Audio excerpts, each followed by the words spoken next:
दिलदार आयो मोहब मके में ऐं जग रोशन जो दिलदार आयो मोहब मके में जग रोशन जो दिलदार आयो मोहब मके में नबियन जो सरदार आयो मोहब मके में जग रोशन जो दिलदार आयो मोहब मके में रोशन जो दिलदार आयो मोहब मके में वॾो अल्लाह कयो जो हबीब पंहिंजो ॾिनाई एहसान वॾो अल्लाह कयो जो हबीब पंहिंजो ॾिनाई उम्मत बि खां पहिरियों नंबर नसीब असांजो कयाई उम्मत बि खां पहिरियों नंबर नसीब असांजो कयाई नूरानी झलकार आयो मोहब मके में जग रोशन जो दिलदार आयो मोहब मके में जग रोशन जो दिलदार आयो मोहब मके में हज़रत अब्दुल्लाह जे घर में नाज़ुल नूर थियो हज़रत अब्दुल्लाह जे घर में नाज़ुल नूर थियो अमाम साइण खां सो नूर ज़हूर थियो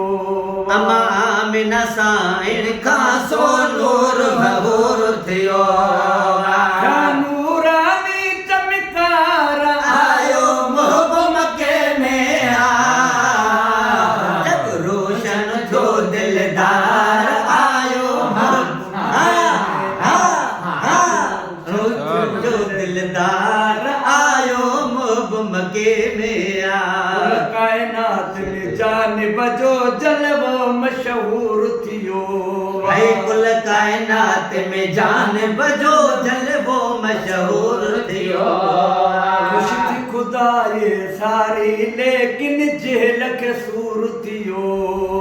खुश थी खुदा ये सारी लेकिन जेल के सूर थियो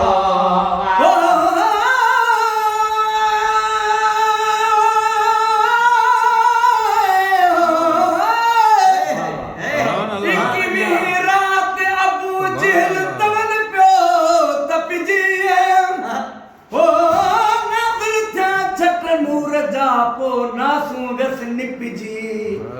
अखर बेकुलाई जा व्यस छाती ते छपजी जार हिक शैतान साजो झटपट झपजी गुलाम नबी कपजी मोह मासूमन बारन जे हथां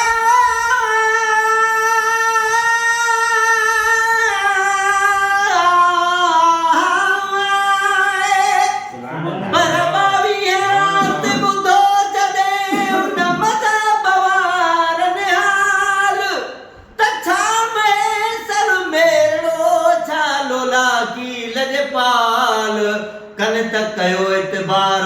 के फूक जी विया फिलहाल हुननि खे हिन ॻाल्हि जो यर कोन्हे ख़्वाब ख़याल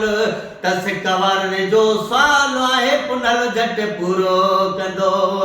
कायनात में जानिब जो जलवो मशहूर थियो कुल कायनात में जानिब जो जलवो मशहूर थियो खुदा ये सारे लेकिन जेल के सूर थियो खुश थी खुदा ये सारे लेकिन जेल के सूर थियो बाकी मुर्गा सब हुबदार आयो मोहब मके में जग रोशन जो दिलदार आयो मोहब मके में रोशन जो दिलदार आयो मोहब मके में मलकन गॾिजी गाया ख़ुशीअ मखोड़ तराना मलकन गॾिजी गाया ख़ुशीअ मखोड़ तराना परंदन जीत जड़न क्या मालिक जा जा शुक्राना पखिर परंदन जी त जड़न क्या मालिक जा शुक्राना हमद पढ़न बार बार आयो मोहब्बत मके में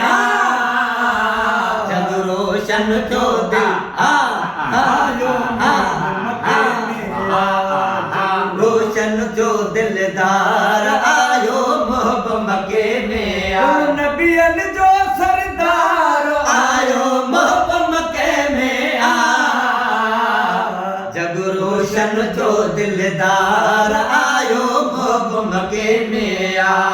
जग रोशन जो दिलदार आयो मोहब्बत मके में चाचड़ खास करम थियो मिलियो मदीने आनन चाचड़ खास करम थियो मिलियो मदीने वारो नानो वाह हसनैन करीम जो बाबो बतूल जो प्यार है नानो हसनैन करीम जो बाबो बतूल जो प्यारो नानो चाचड़ खास करम थियो मिलियो मदीने वारो नानो हसनैन करीम जो बाबो बतूल जो प्यारो जर कायो संसार आयो मोहब्बत मके में जग रोशन जो सरदार आयो मोहब्बत मके में जग रोशन जो दिलदार आयो मोहब्बत मके में